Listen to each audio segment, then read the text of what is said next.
breaking news. Well, that breaking news, one person's in the hospital this morning after an overnight crash. Officers were called to 24th in Ohio just before 2 o'clock this morning. Omaha police say fortunately that person's injuries not life-threatening. We'll be sure to keep you updated on air and online as soon as we learn more information.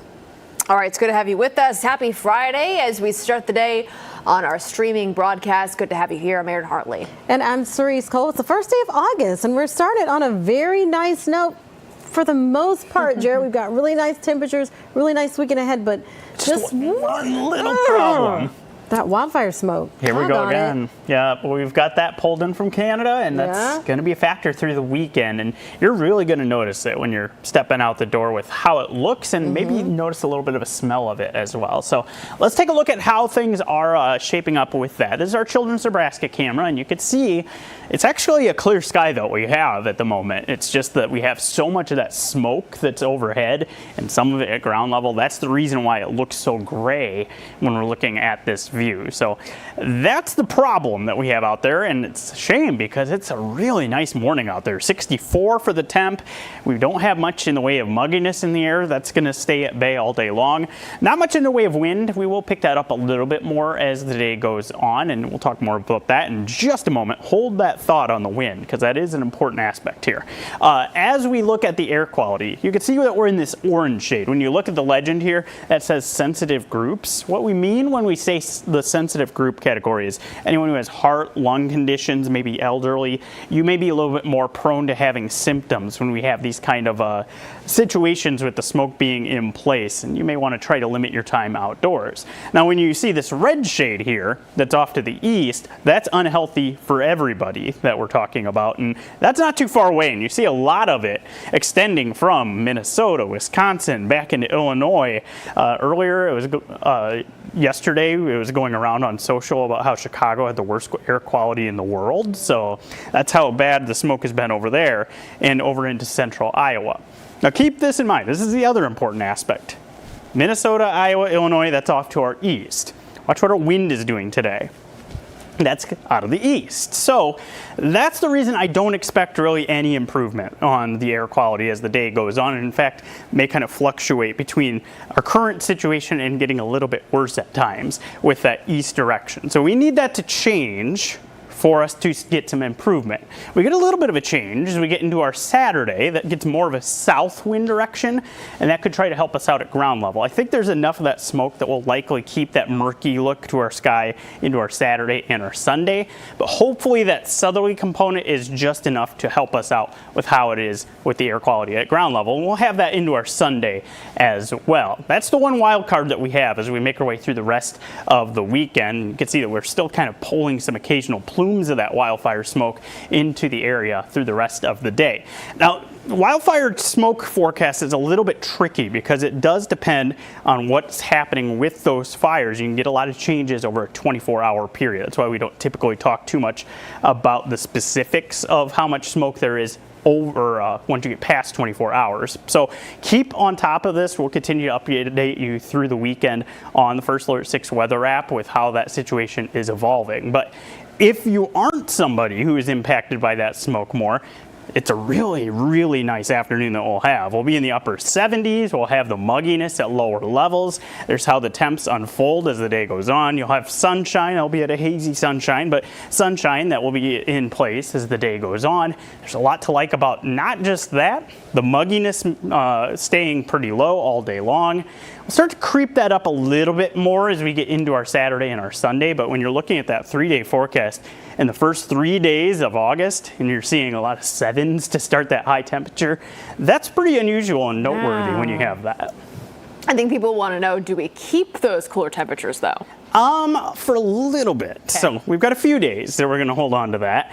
When we're looking at those temperatures, we're also going to start to step up the mugginess. You notice some of those rain chances that we have that start to appear as we get later in the weekend. We'll talk a little bit more in depth about that in just a little bit, but that is more mugginess that's going to be around. By the time we're getting later in the week, Let me get to the right graphic here. There we go. 82 for Monday. And once we get past that, that's where we go back to August programming, if you will. Right near 90 degrees for our high by the time we get to our Tuesday, Wednesday, and we'll hold that into next weekend. So this is where the August lover weather is. The next few days is where anyone else will probably be enjoying before we see some storm chances return at the back half of next week.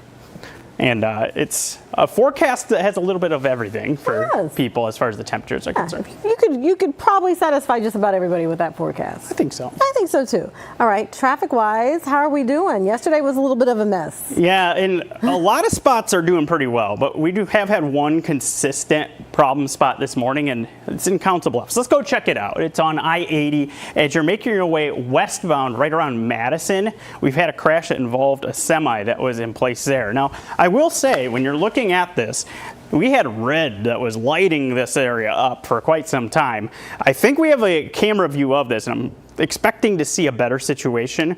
We're going to look at that here in just a second, and a little bit hard to see what's going on there, but there we go. You can see that semi's been pulled out of the way at this point. You still have the right-hand lane being blocked as they continue to wrap up work on that stretch of road where that crash occurred, but it does look like things are moving along a lot better than they had been. That's encouraging. Still, as you get into that area, you want to make sure you're staying in the left lane as you are dealing with that right lane being blocked, and hopefully we don't end up with any kind of further delays as a result of that crash. Now, when I show you the full view of the map, you'll notice that it's going to be pretty good for what you end up seeing. No real problems elsewhere. Okay. So it's just that one spot on I-80 that you need to watch. Yeah.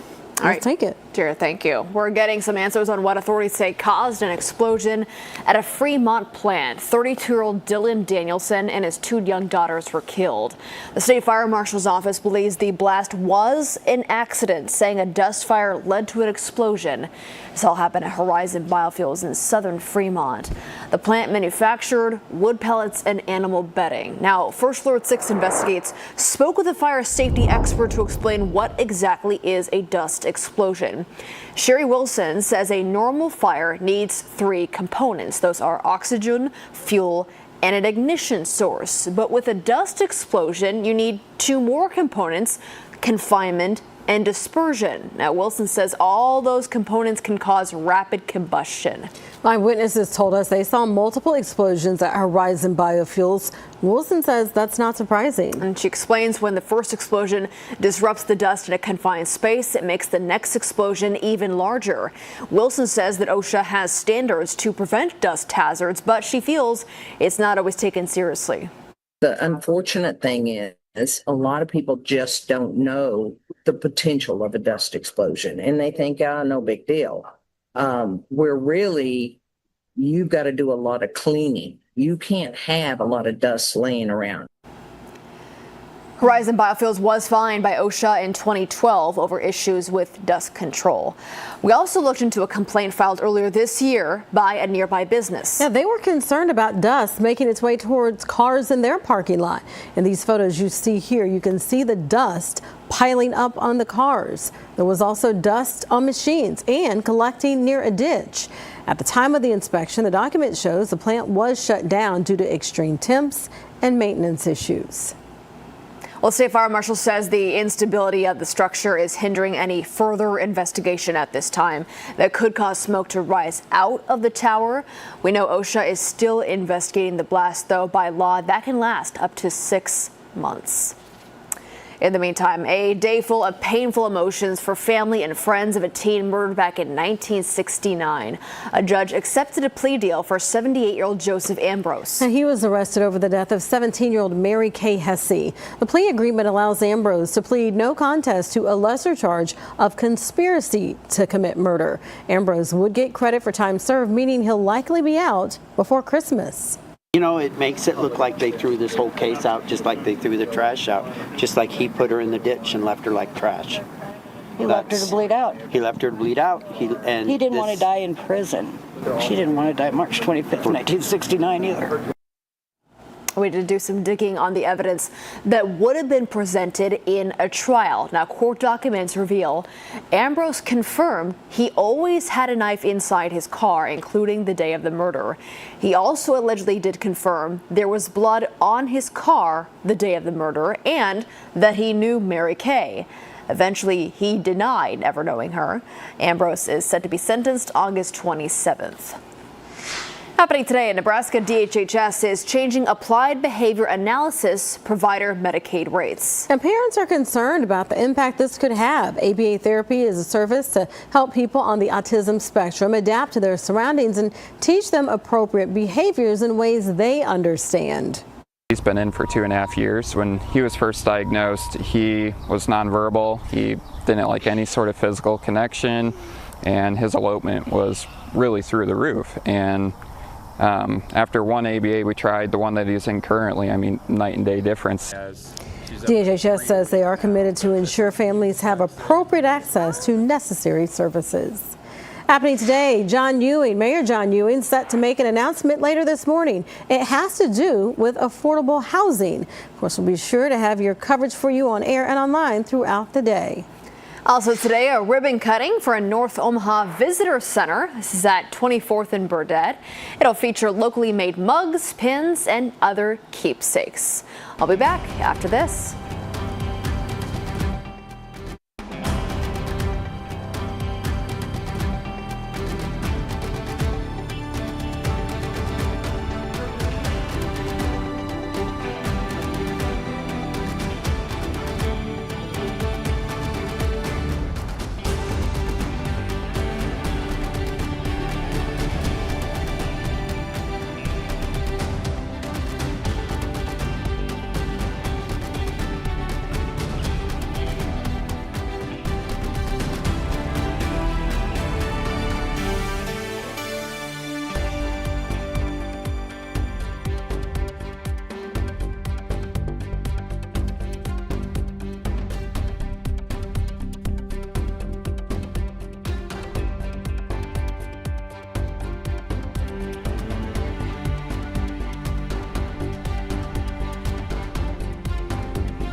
Welcome back, everybody. We are looking live at downtown Omaha on this Friday morning, the first Friday of August, the first day of August. Look at that sunshine and getting us off to a very nice start to the day. You know what else is nice? The temperatures. We're sitting in the 60s, Jared. Yeah, some of us are in the 50s too. What? Yeah. So as we're making our way out and about, it's going to be really comfortable this morning and really all day long. We're going to hold on to that kind of feel to the air where we have those temps gradually rising to the upper 70s. It's going to be a really good day.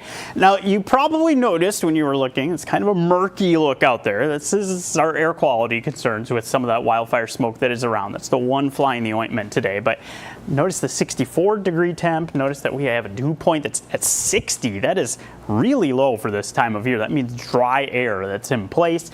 Not much in the way of wind as we start off the day either. We'll pick that up a little bit as the day goes on.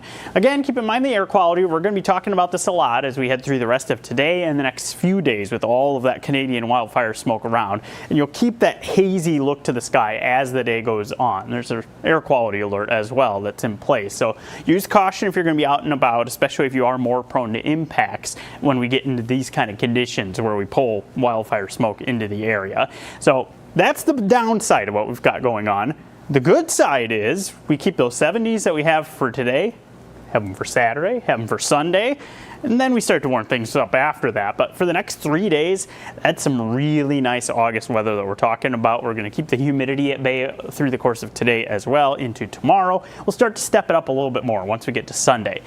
Let's talk a little bit more about the rain chances too. Notice that we have a chance of a stray shower for the beginning of our Saturday, and then also that chance into Sunday. Now, this model tries to really see those showers come to a close before they get into the area. I do think there is a chance that we maybe sneak a light shower in as we're first starting our day. Columbus, maybe as far east as Oahu or the metro, but it's a pretty low chance, and even if you do get it, it'll be close to sprinkles by the time it gets to our area. Not very impactful, and the rest of the day, partly cloudy. It may be still some of that haze around. As we get into our Sunday, though, a little bit of a better chance that we hold some of those showers into the area, and those could have some rumbles of thunder alongside those as we start off the day. Nothing that should be all that strong, but if you have plans to be outdoors on Sunday, this will be something worth tracking. The best chance does look like the first half of the day for some of those to be around.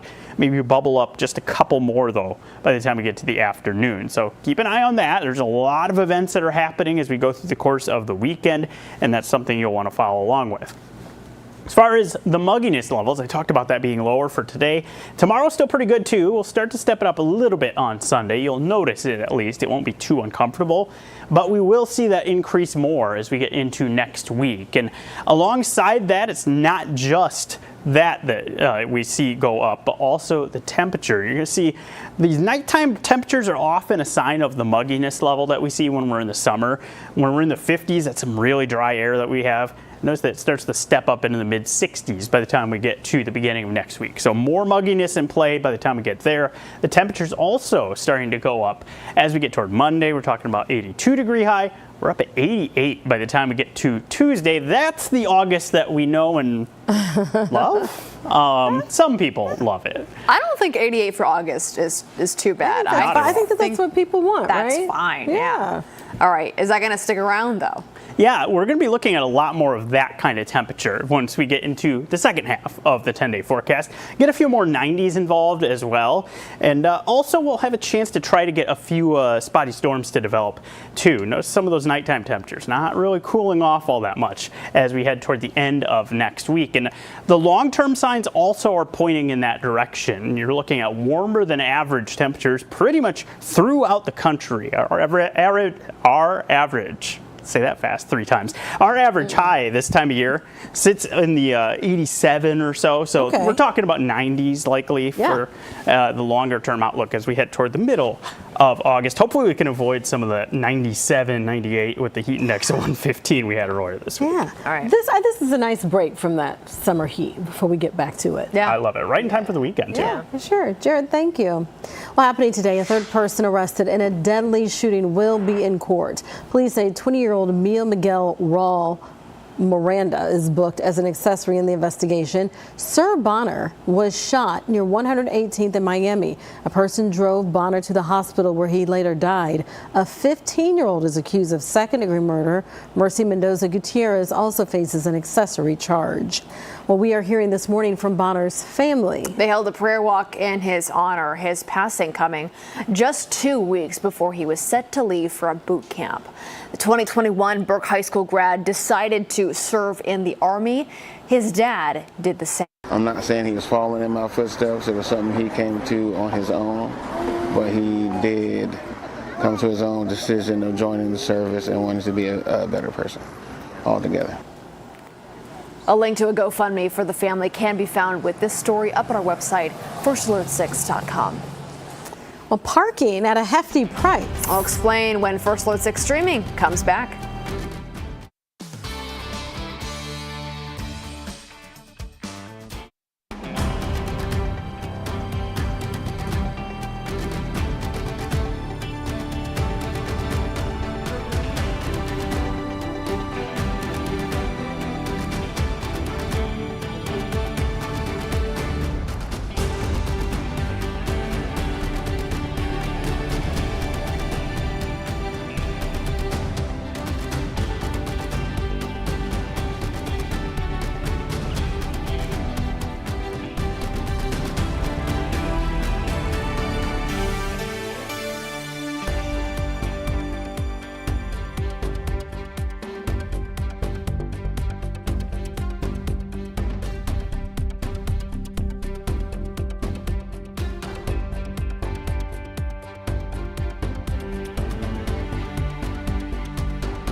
New this morning, a California woman was charged more than $7,800 to park at a California hospital. A lot of money. She was only there for 45 minutes, but the machine said Kate Daniels entered the lot 3 years ago.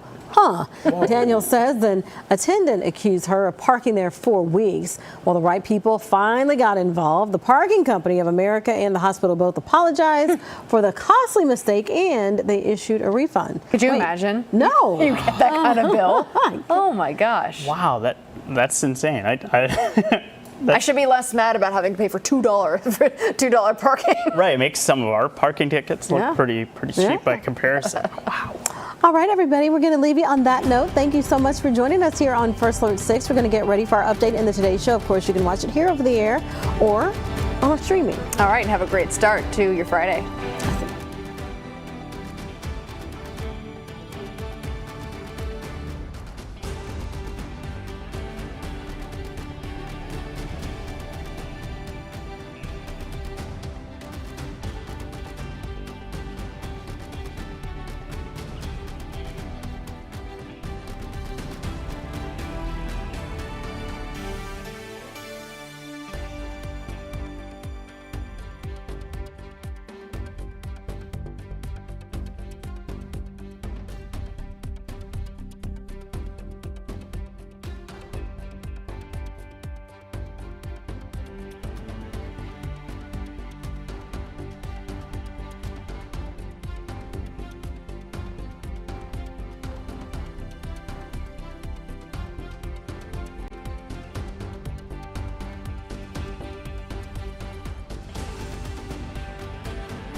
Live from WOWT, First Alert 6 starts now.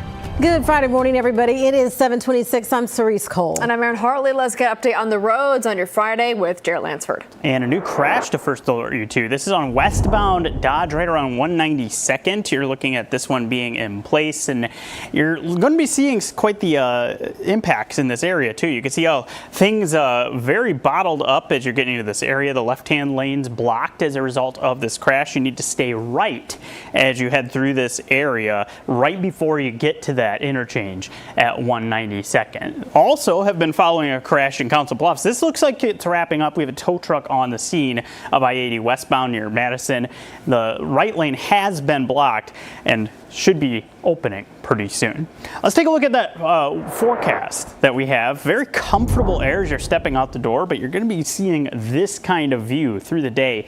That's wildfire smoke that's in place above us and also at ground level. 64 the temperature, 60 for a dew point. It's very comfortable, and we'll hold on to that nice kind of feel to the air all day long. But air quality is sitting in the sensitive group, so if you have heart-lung conditions, you could notice symptoms today, and we may even bounce into that unhealthy group for everyone at times. So make sure you take it easy as you're out and about.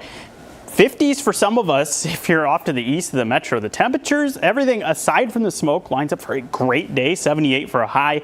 Hazy sunshine through the course of the day.